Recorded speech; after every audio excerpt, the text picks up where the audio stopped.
Hello everyone, Assalamu alaikum and Shalom. If you just convert to Islam, welcome on board. But if you were born into a Muslim family and no faults of your own, and you decided to stay as a Muslim,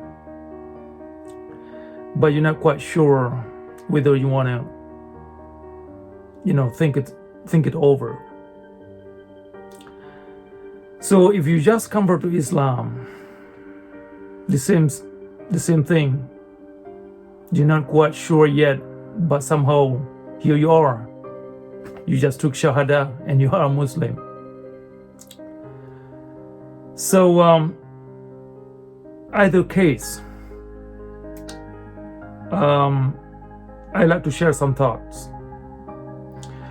What it means being born into a Muslim family, or what it means coming into Islam and you are trapped under Sharia law or traditions. Okay, so let's get to know the basic about Islam and the reality. So I have some thought that I'd like to share, and either you were born into a Muslim family and no faults of your own, and you being asked to practice, to uphold the traditions, and then if you are just convert to Islam and you thought this is the best religion, that's what you have heard, and this is what you have read to a certain degree in the Quran. So either case, what I'm about to share with you might help you to get some clarity. Okay. So first, Shahadatain or Shahada is basically perjury. Shahadatain, what you're saying is you make a statement, false statement, about something that you don't have any knowledge about. Okay? So Shahadatain is a perjury or making a false statement that you have not witnessed about the items, in this case, Allah as God and Muhammad as a prophet.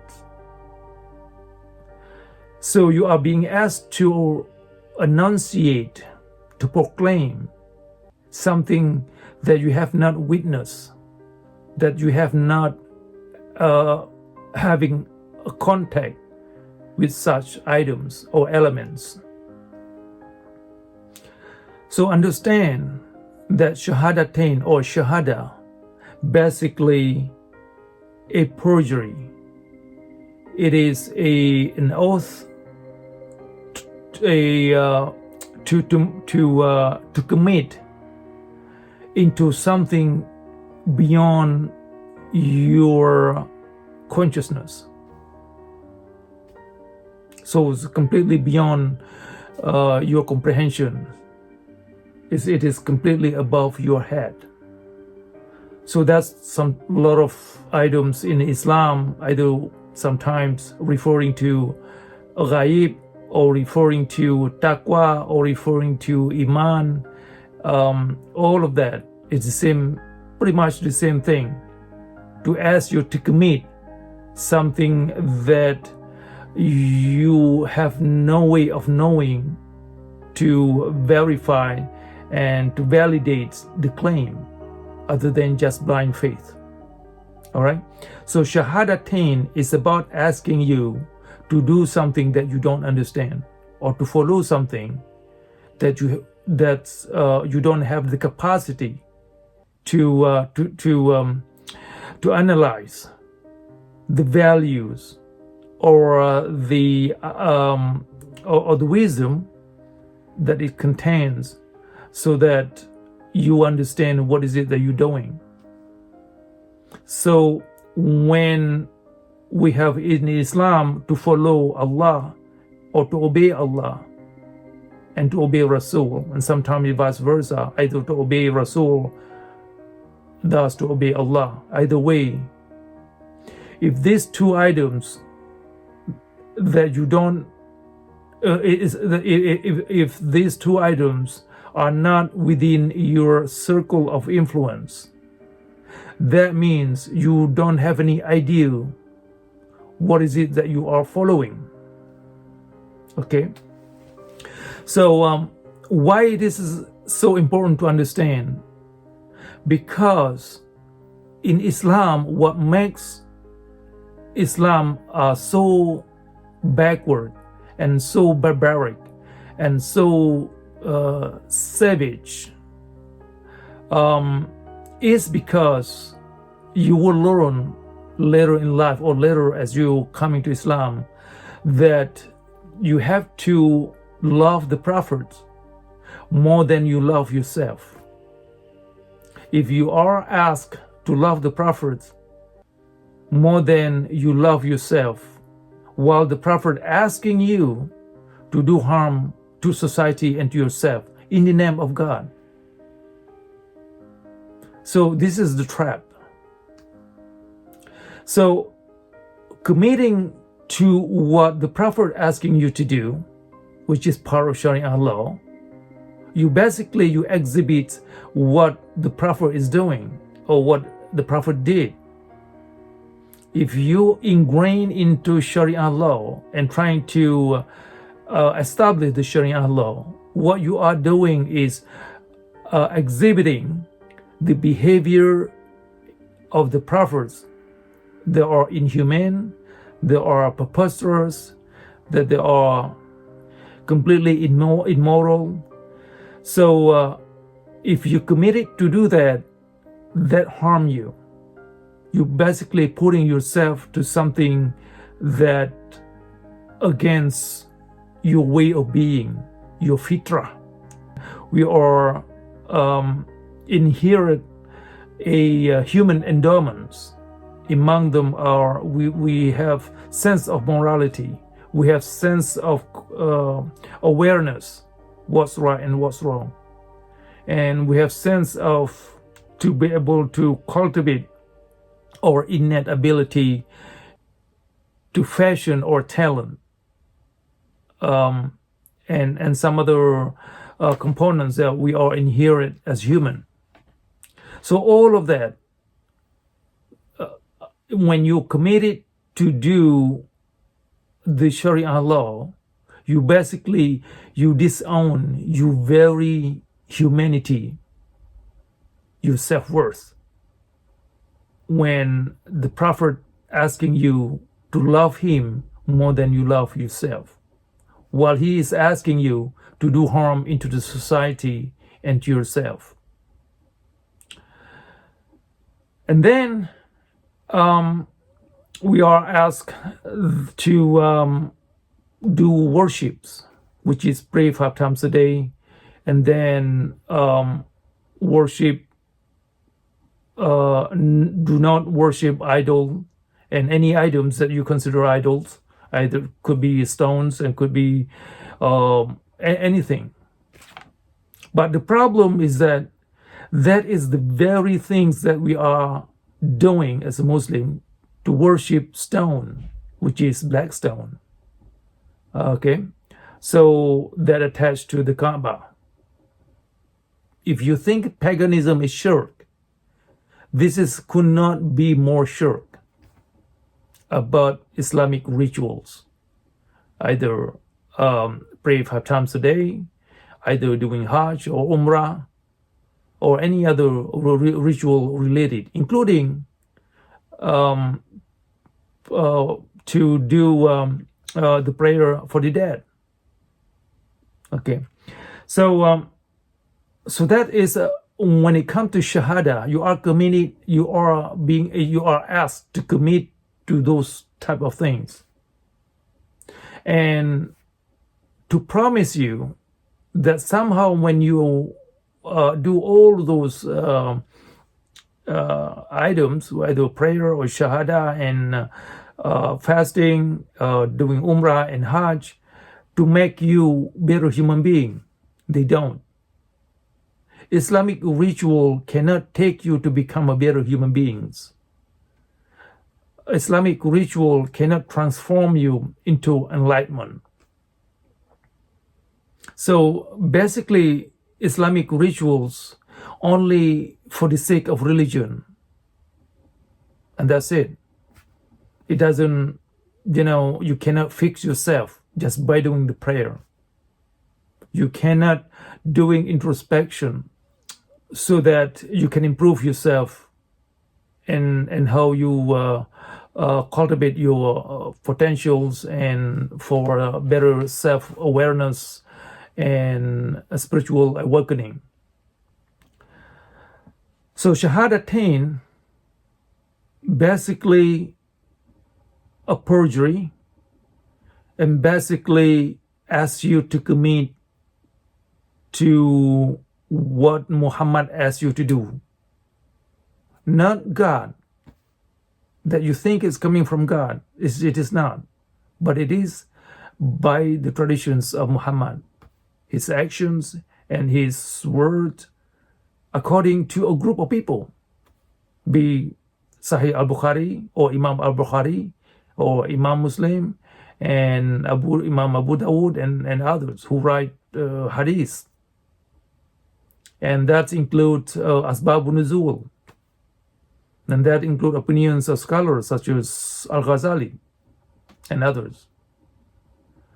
So whenever you commit to follow the traditions of your Muhammad, you follow opinions of scholars. Muhammad never written a single hadith. And speaking of Muhammad, according to the Quran rejects the notion of the last prophets or the seal of the prophets. Okay, why the Quran rejects the notions of the last prophets? Because it is conflicting with principles of nature. All right.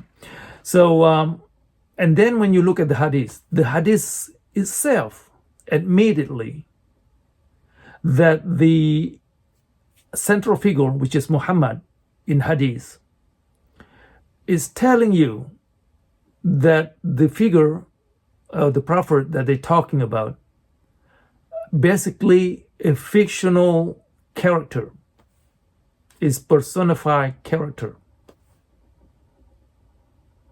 So now when that fictional character asks you to do something that beyond your comprehension in the name of faith or in the name of religion of Islam or Islamic law, and mostly basically harmful. The elements in the Sharia law are conflicting with principles of nature. Elements of Sharia law only drive you to become bad people or bad person. The deeper you go into the Sharia law, the more crude of your heart, the harder your heart become hardened. Okay, and ultimately you lose your sense of humanity. And we'll go back to that in a minute. But let me continue what I'm about to share with you. The mosque is not a place to learn the Quran. So why is that the mosque is not a place to learn the Quran? If you wanted to learn the Quran, to memorize and to learn the Quran according to the hadith, that's the place to go. But the mosque is not about it. The mosque it's not a place to learn the Quran that can elevate your consciousness. The mosque is not a place to learn about the Quran that can expand your awareness, your sense of humanity. The mosque is not a place to learn the Quran that that you can form the understanding of the Quran factually. Okay, so that's the situation in the mosque. So you will know why that is the case, because when the mosque led discussions that open to question some of the translations in the Quran that kind of problematic.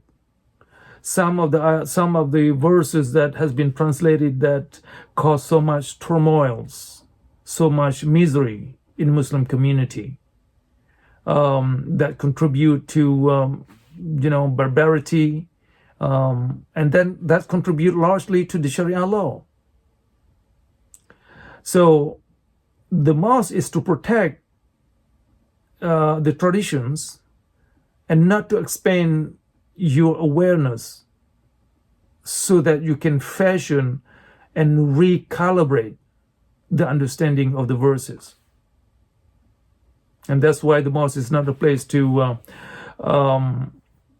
have a critical thinking, self-analysis, and to share ideas that might not be generally welcome in Islamic orthodoxy circles. So that's the issue with the mosque.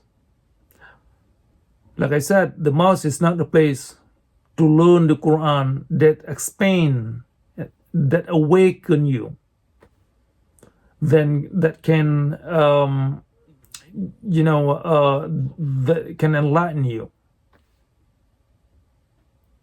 So that, as far as the mosque is concerned.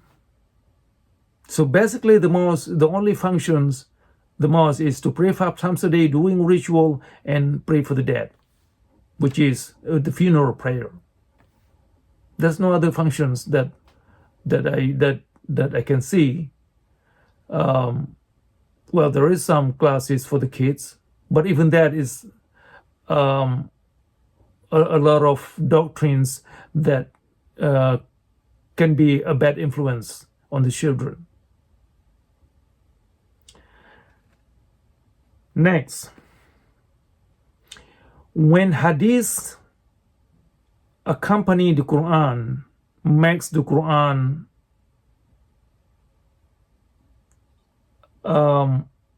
ungodly. So here's the situation. Here's the Quran. When you put the hadith, this is the hadith of Al-Bukhari, right? When you put this together like this, or like this, however you want to, you want to go about this. When you're trying to understand the Quran through the lens of hadith, what you understand is the understanding of the hadith, which skewed your reality.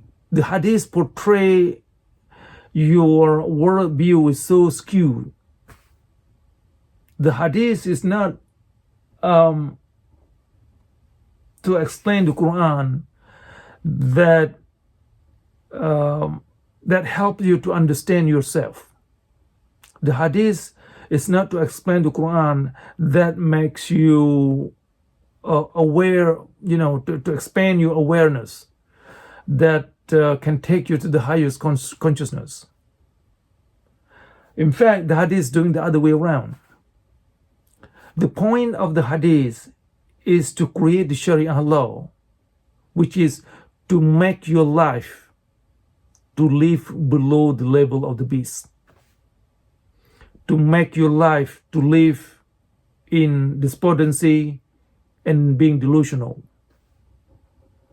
So that's the point of hadith. And there's a lot of reasons behind that, and I can go, I can touch some points. Among them, that the hadith or asbabun nuzul, the same thing, that trying to articulate that some part of the Quran was coming from Mecca, and some part of the Quran was coming from Medina. But that is nothing more than conspiratorial theory.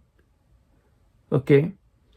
That idea are not reflect nature, how God talked to human.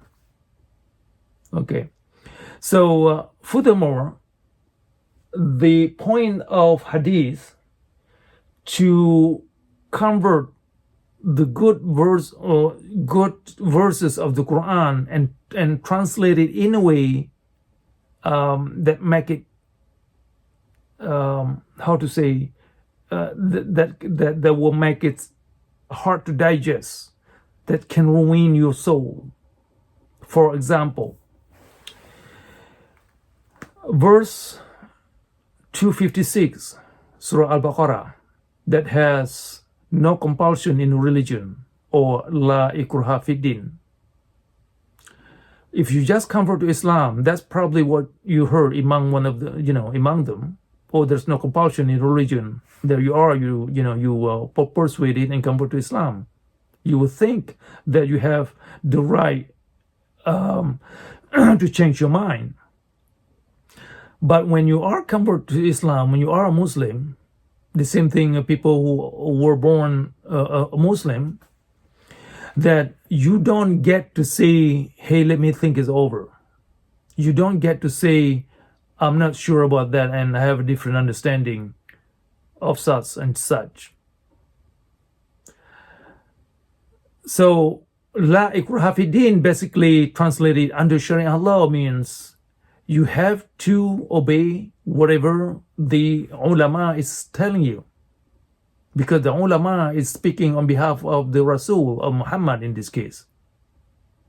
So here that you are trapped in the notion that you thought that you have freedom to think for yourself, but you don't. And this is the issue, and this is the problem, where Muslims who trying to question some of the practices in Islam that doesn't make any sense, it's so absurd. But you cannot question.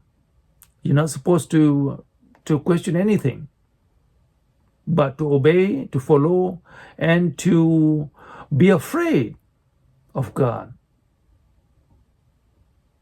Fear is never a good idea how to approach knowledge, especially about if you are so frightened and petrified what God is going to do to you if you don't do certain thing, and you're not able to process naturally what you are doing. So, and that's why fear is the worst form of teaching. But that's how Muslims are taught, based on fear. This is a bad idea. Okay. Next. The more Muslims buying into the Sharia law, the more dangerous they become, the more inhuman they become. Okay. And this is the problem. If you just convert to Islam, and I'm hoping you're not trying to advocate and enforce the Sharia law, because like I said, Sharia law is making you to live below the level of the beast, to make you inhuman, to disregard your own humanity. All right.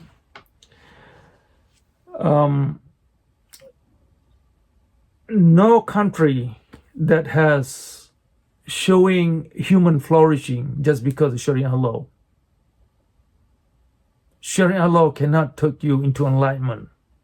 In fact, Sharia law taking you into darkness and despondency and barbarity and savages.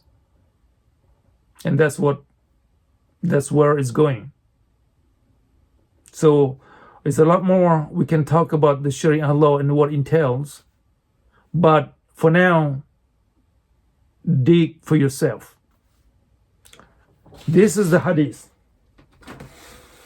The same thing, this is the hadith al-Bukhari that I have. You can take a look at online. Okay? The deeper you dig into the hadith, the worse it gets. So this is not something you can take for granted. You have to serious about whether this is the book that can explain the Quran. You have to be serious about to question whether this is the book that can expand your sense of humanity. That's what I have learned. The deeper you dig into these books, the worse it gets. It's so absurd to the degree to which that can harm your heart. And ultimately you lose your sense of humanity, and you lose yourself, and you abandon your soul and your inner way of being.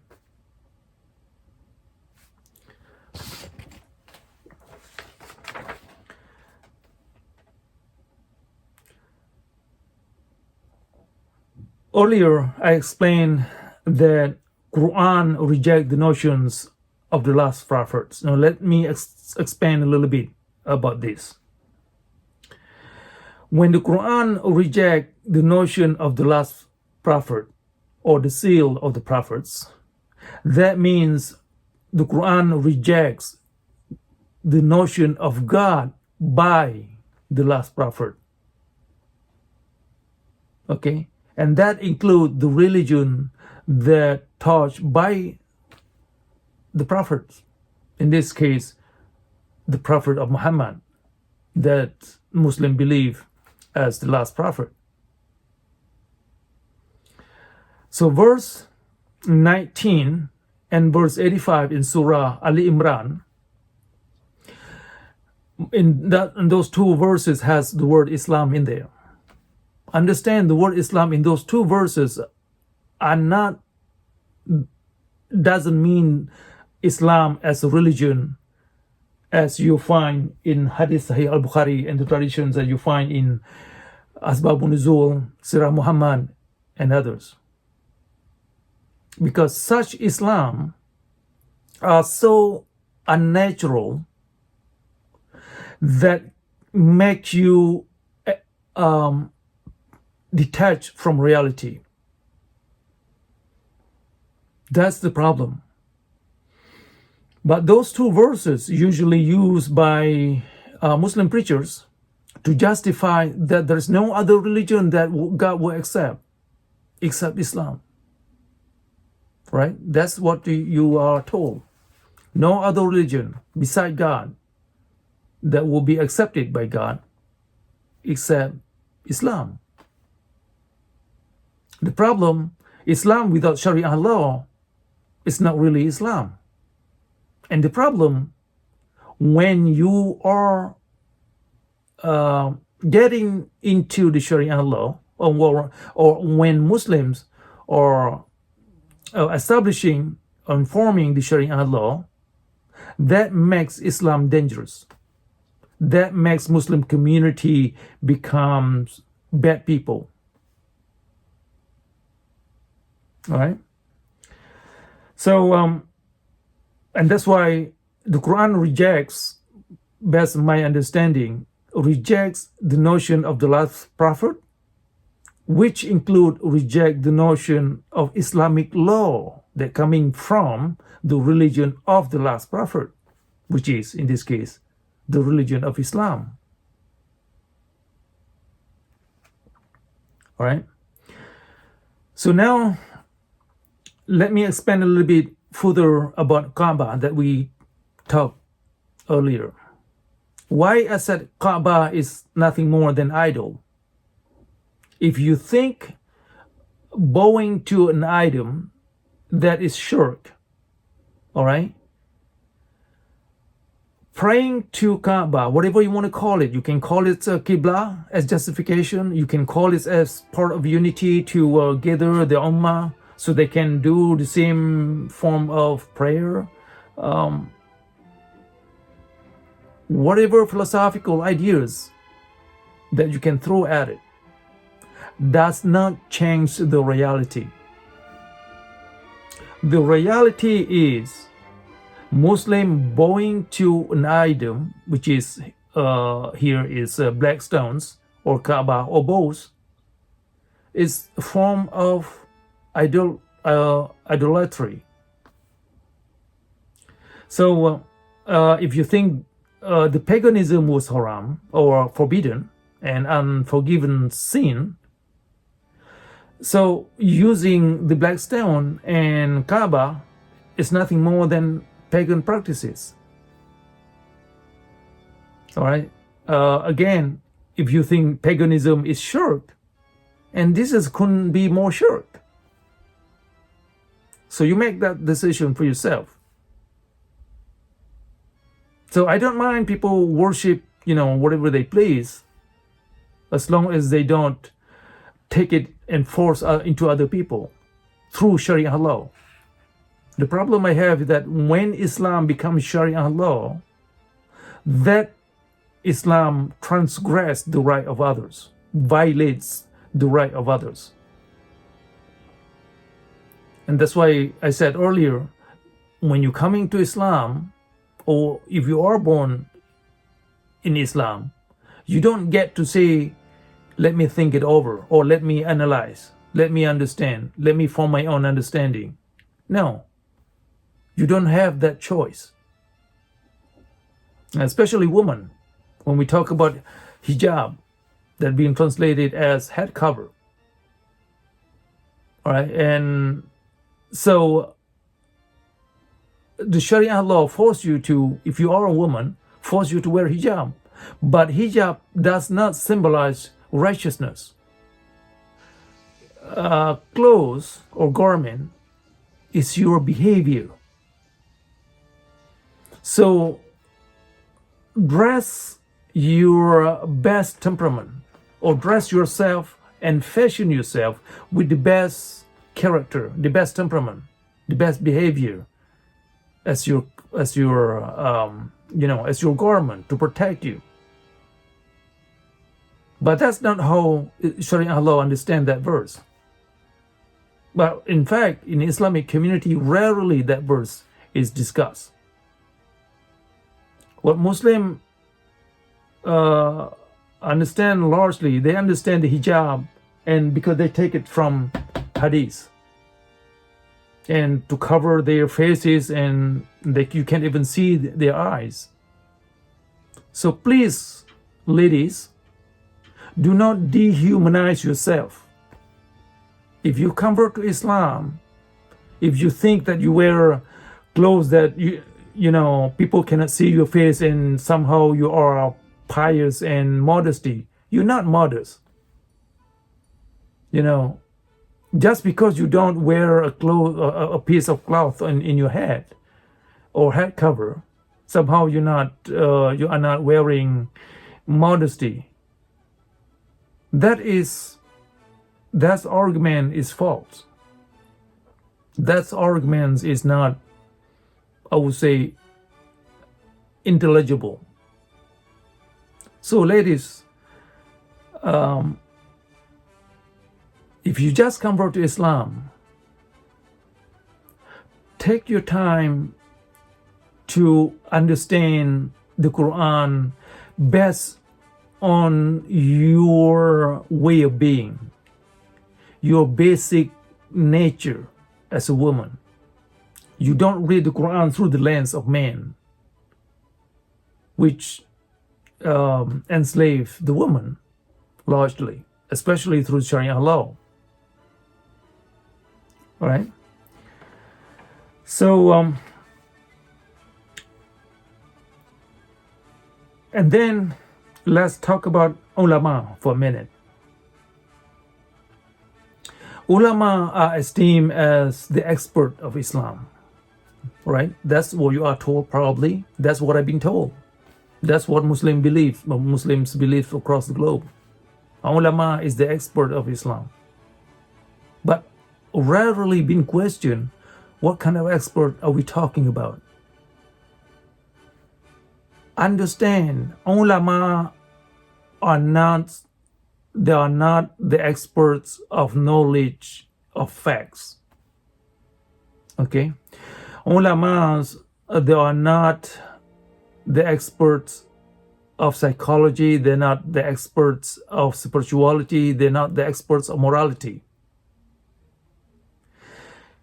You can claim that the ulama is the expert of memorizing stuff, and that's basically it. And then they form the understanding based on myth, based on falsehood that they accumulate from hadith, that they accumulate from Asbabun Nuzul, from Sirah Muhammad and book of fiqh, such as this. Okay, let me show you. Okay, like this. So ulama is only reinforced dogma of their own into other people. They are the expert of making people fear. What happens is that fear drives community into ignorance and ultimately violent.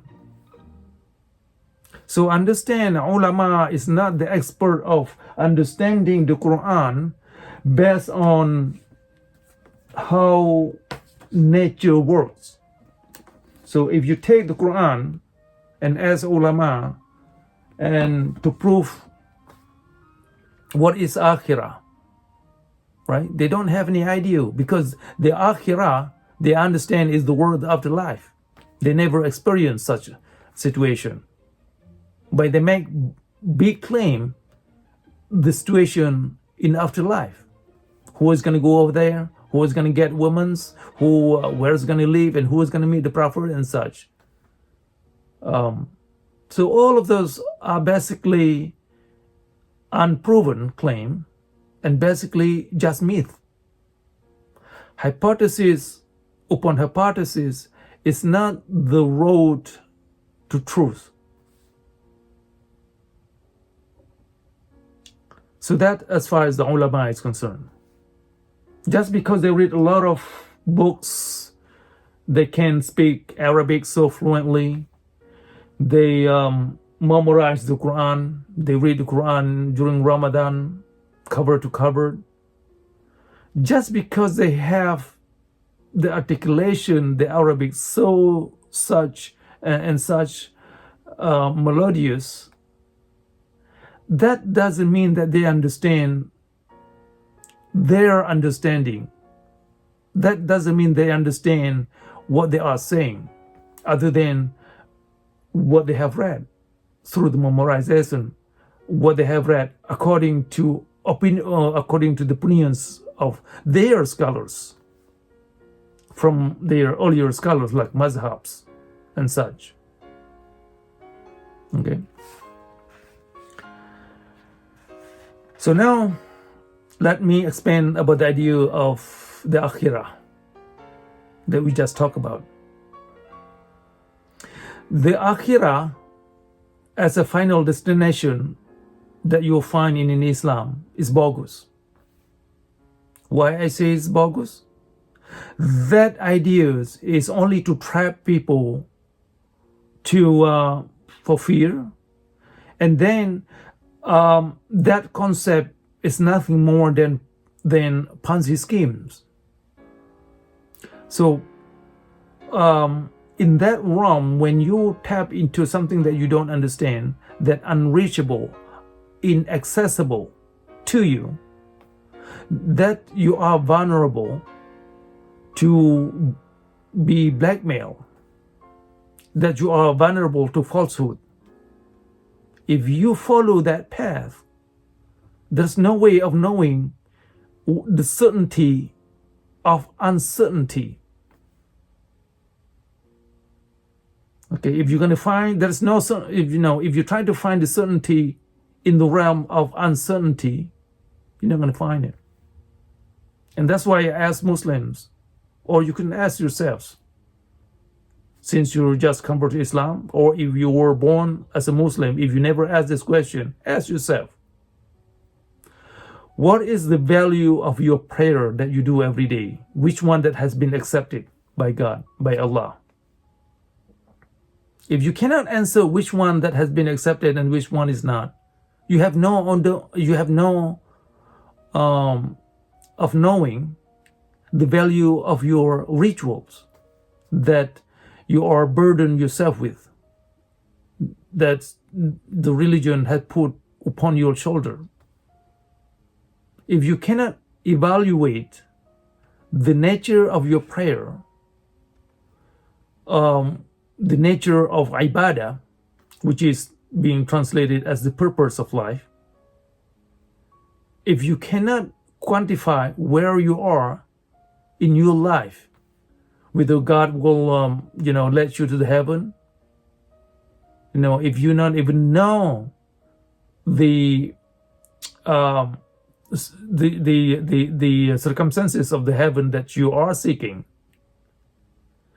then the concept of akhirah is a place of darkness.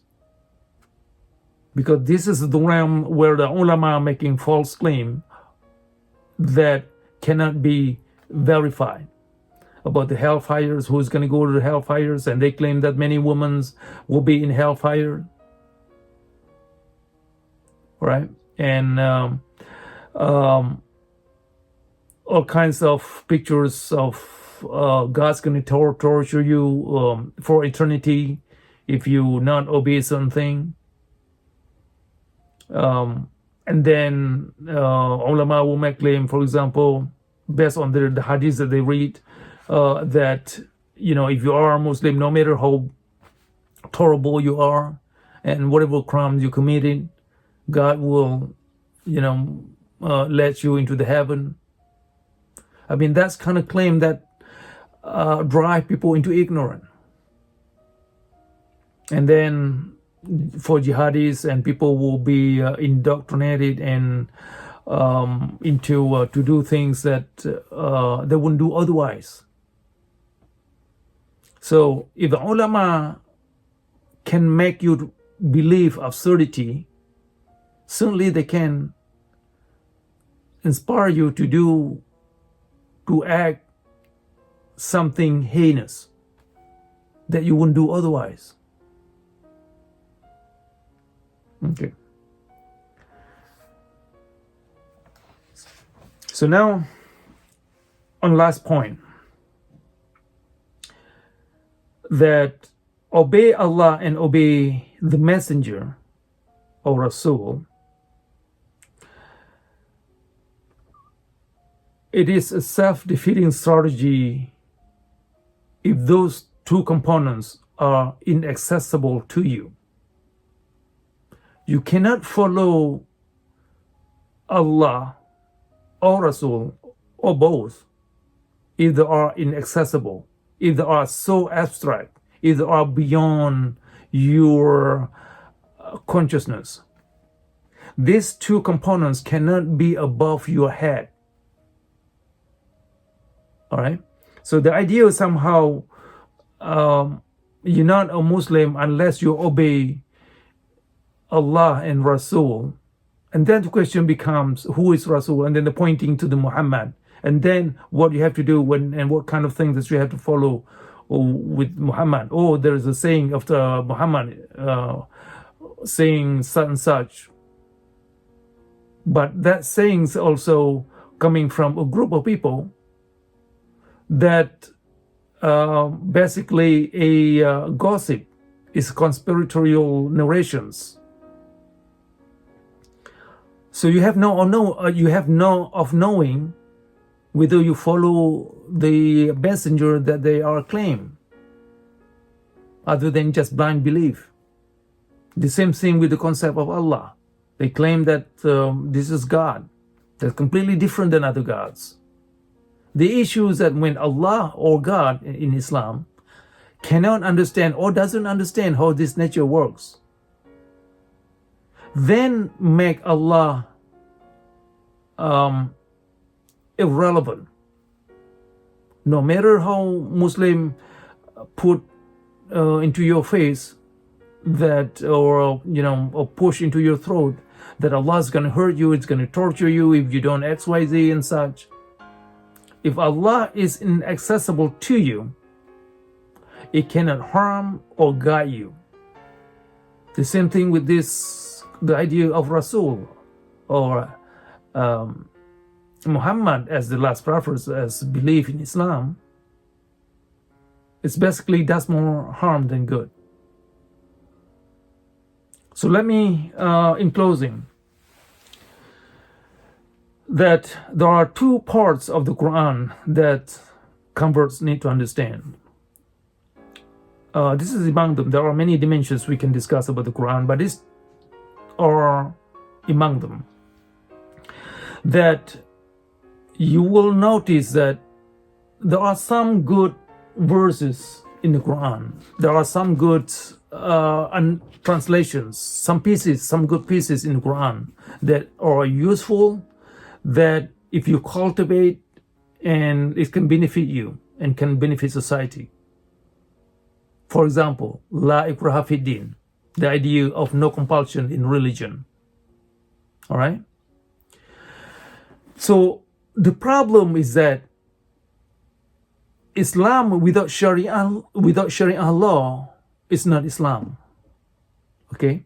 The Sharia law flip the idea of no compulsion in religion into you have to oblige and obey no matter what. You don't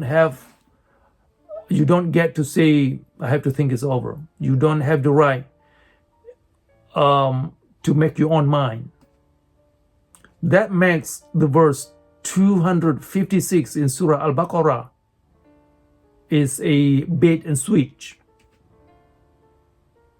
So this is one of the verses that's good, and then it turns into bad application because of Sharia law. And then we have verse 36 in chapter Al-Isra. Do not follow what you don't understand, which is very good advice. Okay?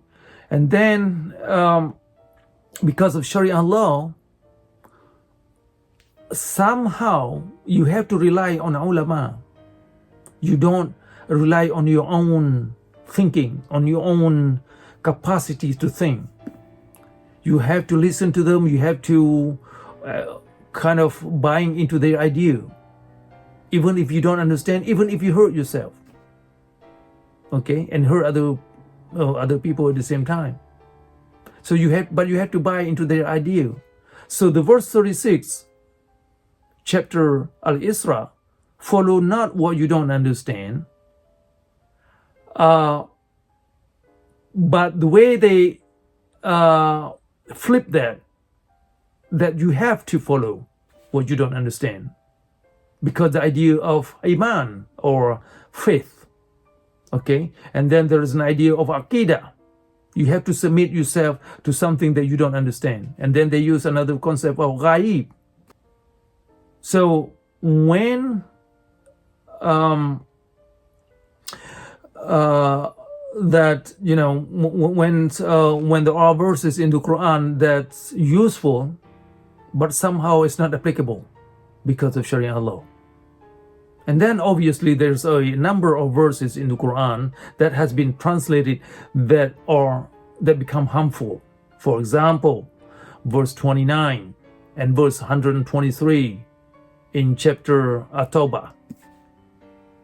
You know, to hurt your neighbor, fight your neighbors or hate your neighbors, and fighting or do transgressions against other folks and such.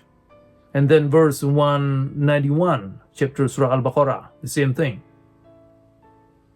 All right. So this type of translations that has been used by ulama to justify the Sharia law. And so that's why you have to understand why there are some verses in the Quran unable to make it work, make it a verses that people can live by.